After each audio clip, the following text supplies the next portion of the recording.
Tales of Herding Gods Episode 62.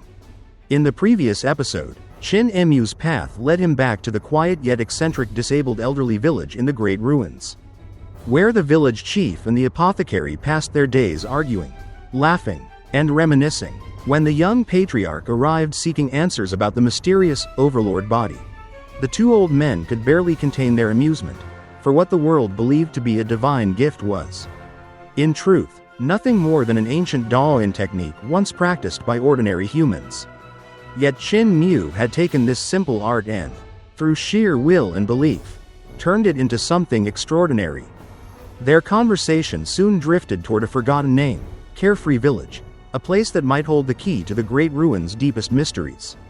At the same time, far away on Saint Arrival Mountain, Qin Mu studied an ancient teleportation mural, realizing its secrets required not just skill in runes and formations but a higher mastery of calculation itself. To perfect the art, he would need an even more advanced algebraic method. And the story continues. Teleportation divine art was actually a divine art constructed by algebra. Every leap through space depended on the precise calculation of direction, distance, and dimension, derived from the hidden logic within countless runes. Each teleportation point was the result of an immense mathematical operation, a vast equation of evolving sequences, transformations, and laws that govern space itself. To understand teleportation, one needed not only spiritual power but the mind of a mathematician. For every movement, every shift between 2 points, the practitioner had to calculate and reorder the structure of runes in real time. The word operation itself meant the evolution and transformation of the rune sequence. By changing their order, one could bend space and shift reality. Refining the teleportation divine art into a treasure meant embedding these countless runic calculations into an object, turning it into a complex computational device, like an enormous abacus that could compute thousands of operations in an instant. To cast the teleportation spell directly, however, required a mind capable of performing those calculations continuously. Qin Mu quickly realized his own limitations.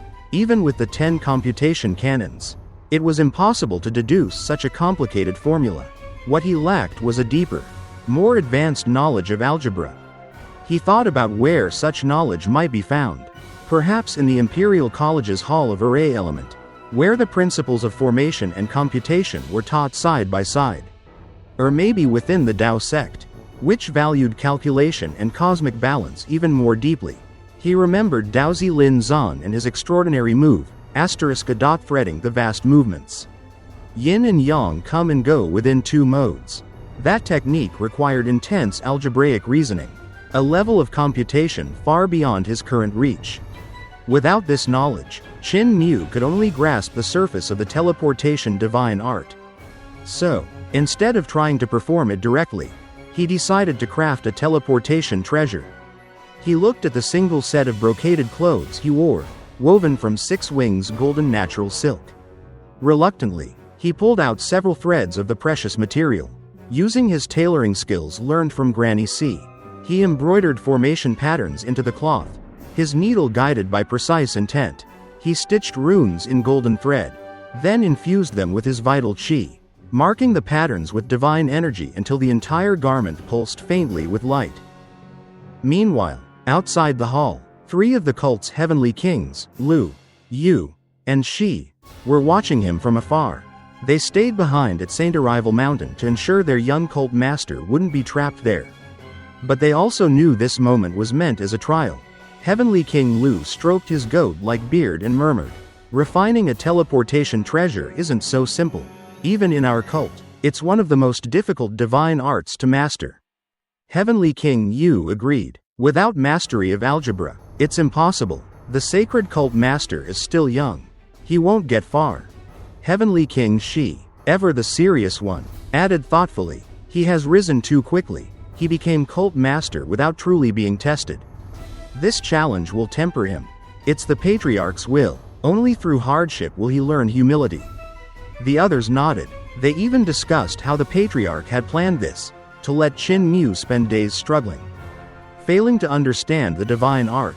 And finally, after weeks of frustration, to hand him a teleportation flag so he could leave. In the process, he would learn patience and respect for difficulty, a valuable lesson for one so gifted and mischievous. But to their shock, Qin Mu stepped out of the Hall of Floating Light sooner than expected. He spread open his brocaded gown, wrapped it tightly around himself, and vanished with a sudden poof. A loud crash echoed through the mountain. Half of the pavilion of Phoenix arrival crumbled into rubble. The heavenly kings stood frozen, eyes wide.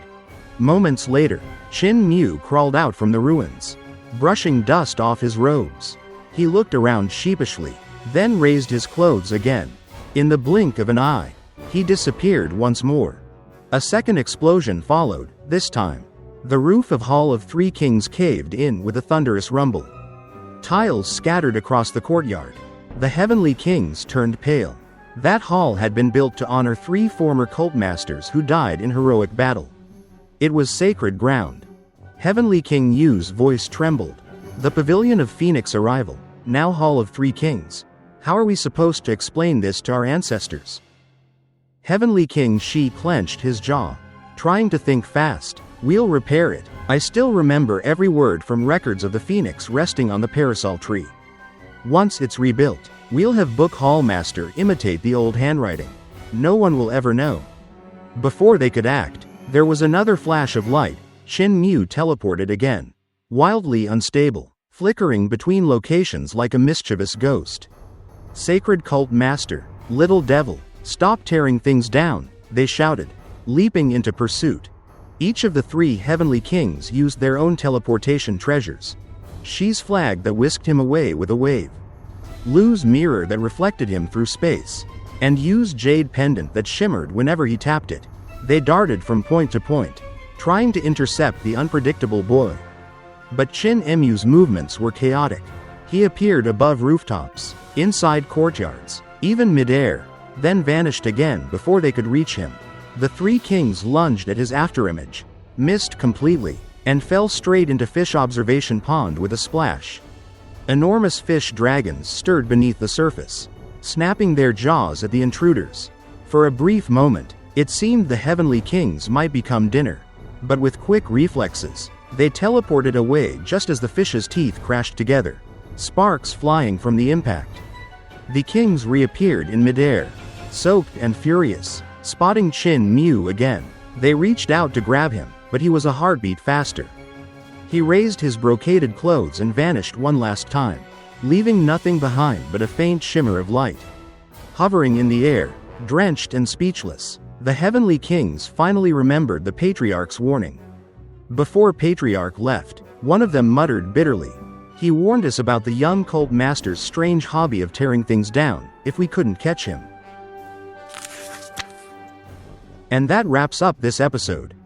In this part, we saw how Qin Mu tried to comprehend the mysterious teleportation divine art, an ability based entirely on the logic and mathematics of rune formations. Through his exploration, we learned that teleportation in this world isn't just a magical ability, but a profound science of algebra and cosmic computation. Qin Mu, lacking a deep understanding of these mathematical rules, decided instead to refine a teleportation treasure using his own brocaded clothes made from 6 wings golden natural silk.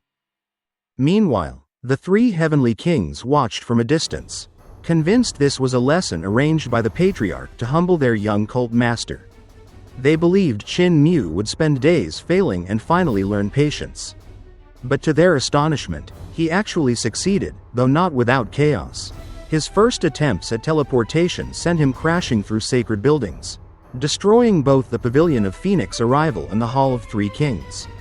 Sacred landmarks filled with centuries of history. The 3 heavenly kings were horrified but also couldn't help feeling amazed. Their young leader had managed to accomplish something that even many senior masters couldn't. He had created a teleportation treasure on his own. Unfortunately, his lack of control turned the mountain into a disaster zone, forcing the heavenly kings to chase after him through a series of hilarious teleportation mishaps, ending with all of them splashing into Fish Observation Pond. This episode highlighted both Qin Mu's genius and his reckless nature. While his quick success proved his incredible talent, his inability to control it reminded everyone, including himself, that power without understanding can lead to disaster. If you enjoyed this episode or found it interesting, don't forget to like the video and subscribe to the channel so you won't miss any of the latest episodes in Qin Mu's journey. Thank you for watching, and I'll see you again in the next episode.